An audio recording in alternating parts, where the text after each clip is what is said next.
Hello दोस्तों, पिछले 2-3 सालों से हम और आप ये देख रहे हैं कि कैसे इंडियन सिनेमा के लोग एक के बाद एक देश में ऐसी फिल्में बना रहे हैं जो सिर्फ एक धर्म को टारगेट कर रही हैं। कश्मीर फाइल्स और केरला स्टोरी ने क्या कम नफरत फैलाई थी जो एक और प्रोपेगेंडा फिल्म 72 हूरों की ज़रूरत पड़ गई।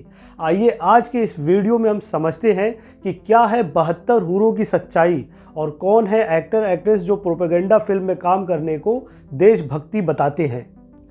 72 हूरे फिल्म की स्टोरी बेस्ड है 26/11 मुंबई अटैक पर। हाकिम और बिलाल दो पाकिस्तानी सुसाइड बॉम्बर होते हैं। फिल्म के टीज़र में ऐसा दिखाया जाता है कि उन्हें एक मुस्लिम धर्मगुरु ये कहते हैं कि अगर तुम अल्लाह के रास्ते में अपनी जान दे दो तो तुम जन्नत में जाओगे और वहाँ तुम्हें 72 हूरें मिलेंगी। इस फिल्म के अगले हिस्से में ये दिखाया जाता है कि हाकिम और बिलाल दोनों 72 हूरों के लालच में आकर 26/11 मुंबई अटैक को अंजाम दे देते हैं। फिर यही नहीं दोस्तों, इसके बाद फिल्म मेकर इन दोनों सुसाइड बॉम्बर के मरने के बाद की लाइफ दिखाते हैं। मरने के बाद की लाइफ यानी लाइफ आफ्टर डेथ में दिखाया जाता है कि दोनों सुसाइड बॉम्बर्स को 72 हूरें नहीं मिलती और वो फ्रस्ट्रेट होने लगते हैं और वो उस मौलवी को कोसने लगते हैं जिसने इनका ब्रेन वॉश किया था। अब यहाँ पर दोस्तों मैं बताता हूँ कि इस मूवी में कितना झूठ दिखाया गया है। एक रिलीजन के इंटरनल टीचिंग को कैसे मिसगाइड किया गया है। इंटरनेशनल मीडिया आज से नहीं बल्कि जब से उसे पता चला है कि मिडिल ईस्ट में पेट्रोल, डीजल और गैसेस है, तब से उन्हें ईस्टर्न कल्चर और रिलीजन से प्रॉब्लम होने लगी है। फ़लस्तीनियन क्रिश्चियन स्कॉलर एडवर्ड सईद ने एक टर्म दिया था ओरिएंटलिज्म, जिसमें उन्होंने बताया कि यूरोपियन की नज़रों में ओरिएंट यानी कि ईस्ट के लोग इन्फीरियर हैं, अनसिविलाइज्ड हैं, वेयर्ड हैं, जबकि यूरोपियन अपने आप को सुपीरियर, सिविलाइज्ड और इंटेलेक्चुअल समझते हैं। सिंपली ओरिएंटलिज्म का मतलब है western power over the east. Orientalism pair of glasses की तरह है जो कल्चरल और रिलीजियस डिफरेंसेस को एग्जैजरेट करता है, हर किसी को एग्जामिन करता है और उन्हें डेंजरस समझता है। फॉर एग्जाम्पल, मिडिल ईस्ट में वुमेन बुर्का पहनती हैं तो उन्हें टेररिस्ट समझा जाता है या फिर सुसाइड बॉम्बर, लेकिन वेस्टर्न कंट्रीज़ में वुमेन विदाउट क्लोथ्स या लेस क्लोथ्स में होती हैं तो उन्हें वुमेन ही समझा जाना चाहिए, ना कि कोई ऑब्जेक्ट या कुछ और। ये जो तू बोल रहा है ना, एक नहीं 5 लड़कों के साथ गई थी। सुन मेरी बात, it's her choice. Of course. Yeah? Nobody gives you the right, nobody gives you the right to slap a girl. लेकिन बुर्खा या हिजाब पहनना is not her choice. Why? क्योंकि बुरखे वाली पॉलिसी वेस्टर्न्स ने नहीं बनाई। ओरिएंटलिज्म बेसिकली ये एक्सप्लेन करता है कि कैसे मिडिल ईस्ट के लोगों के कल्चर, रिलीजन और एथनिसिटी का यूरोपियंस मजाक उड़ाते हैं और उनके लिए पॉलिसीज़ बनाते हैं। इस्लाम को डिफेम करने में सबसे आगे government officials, other religious leaders और मीडिया रहती है। यही नहीं, इस्लाम को लोग अपने इलेक्शन कैंपेन में भी वर्ल्ड वाइड यूज़ करते हैं। फॉर एग्जाम्पल, जब प्रेसिडेंट ट्रंप ने यह कहा कि I think Islam hates us and we can not allow Muslim to come to America, तो ये कहकर ट्रंप ने पूरे 1.6 बिलियन मुस्लिम्स को टेररिस्ट कह दिया। अब आते हैं 72 हूरे फिल्म के झूठ और प्रोपेगेंडा वाले पार्ट पर। इंटरनेशनल मीडिया और इंडियन मीडिया हमेशा कुरान और हदीस को मिसकोट करते हैं, कुरान के आयतों का हवाला देते हैं। फॉर एग्जाम्पल, एक आयत जो मीडिया में हमेशा दोहराई जाती है, सूरह नंबर 9 आयत नंबर 5, जिसमें मीडिया कहती है कि जहाँ भी काफिरों को देखो उन्हें जान से मार दो और अगर मारने वाला यानी मुस्लिम शहीद हो जाता है तो उसे जन्नत में 72 हूरें मिलेंगी। अब अगर आप कुरान में देखोगे तो यही लिखा है, लेकिन उसका कॉन्टेक्स्ट अलग है। ये बात किस कॉन्टेक्स्ट में लिखी है ये मीडिया कभी नहीं बताती।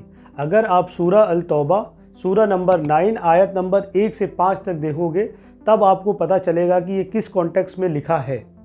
बहुत साल पहले जब पैगंबर मोहम्मद मक्का में रहते थे तो उन्होंने मक्का के काफिरों के साथ एक सुलह यानी ट्रीटी साइन की थी, लेकिन कुछ ही टाइम बाद मक्का के काफिरों ने उस ट्रीटी को तोड़ दिया था, जिसके बाद कुरान में अल्लाह सूरह अल तौबा सूरह नंबर 9 आयत नंबर 1 से 5 में उन्हें वार्निंग देते हैं कि 4 महीने का टाइम है, काफिर अपनी बातों से ना पलटे नहीं तो जंग होगी और इस जंग में मक्का के आसपास जितने भी काफिर हैं उन्हें मार दो, ना कि दुनिया में घूम घूम कर काफिरों को मार दो। इसी एक फ्रेज को उठा के इंडियन फिल्म इंडस्ट्री के जो प्रो हिंदूवादी फिल्म मेकर्स हैं उन्होंने पूरी फिल्म बना दी, कश्मीर फाइल्स, केरला स्टोरी और 72 हूरे, सबका पैटर्न सेम है, मुस्लिम्स मुस्लिम्स और बस मुस्लिम्स। अब इंडियन हिंदी फिल्म इंडस्ट्री की फिल्मों को देखो तो ऐसा लगता है कि जैसे ये इंडस्ट्री एक कॉपी पेस्ट की मशीन है। यहाँ कोई अपना दिमाग ही नहीं लगाना चाहता, बस एक पैटर्न की तलाश में राइटर और डायरेक्टर लगे रहते हैं। याद होगा आपको 90s की सनी देओल की फिल्में जो एक ही पैटर्न पे होती थी। सनी देओल एक आर्मी ऑफिसर या फिर पुलिस वाले का कैरेक्टर प्ले करता था और उसका दुश्मन या तो पाकिस्तानी मुस्लिम होता था या फिर कोई इंडियन मुस्लिम, लेकिन दोनों ही केसेस में मुस्लिम को ही बदनाम किया जाता था। उसके बाद फिर एक दौर आया 20s का, जिसमें फिल्म एक्टर्स या तो पुलिस वाले बनते थे या फिर आर्मी वाले। अब ये पुलिस और आर्मी का कैरेक्टर इतना चला कि पूरी इंडस्ट्री ही पुलिस और आर्मी के कैरेक्टर के पीछे पड़ गई। इनमें से कुछ फिल्में तो अच्छी रहीं, जैसे सिंघम, दबंग एक्सेट्रा। बीच बीच में ऐसी भी फिल्में आती रहीं जो एक पार्टी को सूट करती थी और उसके एजेंडे को आगे बढ़ाती थी, जैसे accidental prime minister, PM Narendra Modi etcetera. और अगर आप नोटिस करें तो स्पोर्ट्स पर बेस्ड फिल्मों में हमेशा इंडिया का मैच पाकिस्तान से दिखा दिया जाता था, जिसमें इंडिया हमेशा जीतती थी और पाकिस्तान हारती थी, जैसे कि चैन कुली की मैन कुली। अब करंटली जो दौर चल रहा है वो है हिंदू और मुस्लिम्स का। अभी तक हिंदी फिल्मों में सिर्फ पाकिस्तानियों को ही टारगेट किया जाता था, लेकिन अब पाकिस्तानी मुस्लिम्स के साथ साथ इंडियन मुस्लिम्स को भी टारगेट किया जा रहा है। कश्मीर फाइल से वन साइडेड स्टोरी टेलिंग फिल्मों की शुरुआत हुई, जिसमें हर तरीके से मुस्लिम्स को टेररिस्ट दिखाया गया, बट इस फिल्म ने सिर्फ मुस्लिम्स को बाइकआउट करने के अलावा और कोई सल्यूशन नहीं दिखाया या बताया गया। लेकिन इस फिल्म ने वर्ल्ड वाइड 340 करोड़ रुपए से भी ज़्यादा कमाए और ये फिल्म 2022 की थर्ड हाईएस्ट ग्रोसिंग फिल्म बन गई। बस उसके बाद पूरी इंडस्ट्री के कान खड़े हो गए और सब लग गए प्रोपेगेंडा फैलाने की रेस में। ऐसा लगने लगा कि इनमें आपस में ही रेस लग गई है कि कौन ज़्यादा अच्छे से प्रोपेगेंडा फैलाएगा। फिर आई एक और फिल्म केरला स्टोरी, जिसकी स्टोरी भी झूठ और प्रोपेगेंडा बेस्ड थी और इसकी रिलीज़ होने की भी टाइमिंग कर्नाटका इलेक्शन का था। केरला स्टोरी को हमारे देश के पीएम ने भी खूब प्रमोट किया। हालांकि कर्नाटका इलेक्शन बीजेपी हार गई, लेकिन इस फिल्म ने कमाए 241 करोड़ रुपए। अब इन दोनों फिल्मों ने ट्रेंड सेट कर दिया था वन साइडेड और प्रोपेगेंडा फैलाने का, तो बस फिर एक और प्रोपेगेंडा फिल्म 72 हूरे आ गई मार्केट में। हालांकि इस फिल्म के ट्रेलर को कोर्ट ने बैन कर दिया था। इस फिल्म के मेकर का कहना है कि हम किसी रिलीजन के खिलाफ नहीं हैं, हम बस सच्चाई दिखा रहे हैं। यह आई ओपनर फिल्म है देश के लिए, एक्सट्रीमिस्ट के खिलाफ है। ये सेंटेंस अपने आप में ही एक बहुत बड़ा झूठ है, क्योंकि जो लोग इस फिल्म को प्रमोट कर रहे हैं वो खुद ही अपने रिलीजन के एक्सट्रीमिस्ट बन रहे हैं।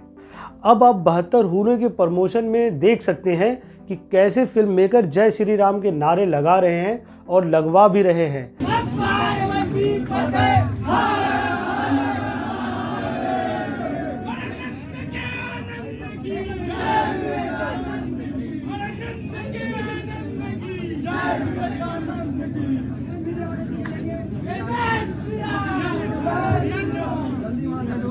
अब कोई इनसे पूछे कि यहाँ पर जय श्री राम के नारे का क्या मतलब है, तो मतलब यहाँ पर साफ है कि ये सारे मिलकर हिंदू लोगों से ये अपील कर रहे हैं कि वो इनकी फिल्म देखें। धर्म बचे ना बचे, लेकिन फिल्म पैसे कमानी चाहिए।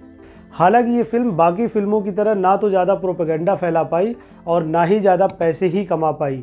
ये फिल्म 10 करोड़ की बजट से बनी थी और एक हफ्ते में सिर्फ 1 करोड़ 26 लाख रुपए ही कमा पाई। दोस्तों, क्या लगता है आपको कि इस फिल्म के फ्लॉप होने से ऐसी फिल्में बनना बंद हो जाएंगी? तो गलत सोच रहे हैं आप। अभी और भी फिल्में हैं, जैसे Ajmer 1992, Tipu Sultan etcetera. Film industry ने ये सोच लिया है कि वो हर उस फ्रेज पे फिल्म बनाएंगे जिससे मुस्लिम्स को बदनाम किया जा सके। अब दोस्तों आते हैं उन एक्टर्स पे जो ऐसी फिल्मों में काम करते हैं। ऐसे ही एक्टर्स को देखें तो वो भी देशभक्ति जैसी फिल्मों के लिए करोड़ों की फीस लेते हैं और साथ ही पान मसाला बेच के देश को कैंसर जैसी जानलेवा बीमारियां देते हैं। देश और दुनिया के लेटेस्ट इन्फॉर्मेशन के लिए आप इस चैनल को सब्सक्राइब करें और बेल आइकन को ज़रूर दबाएं।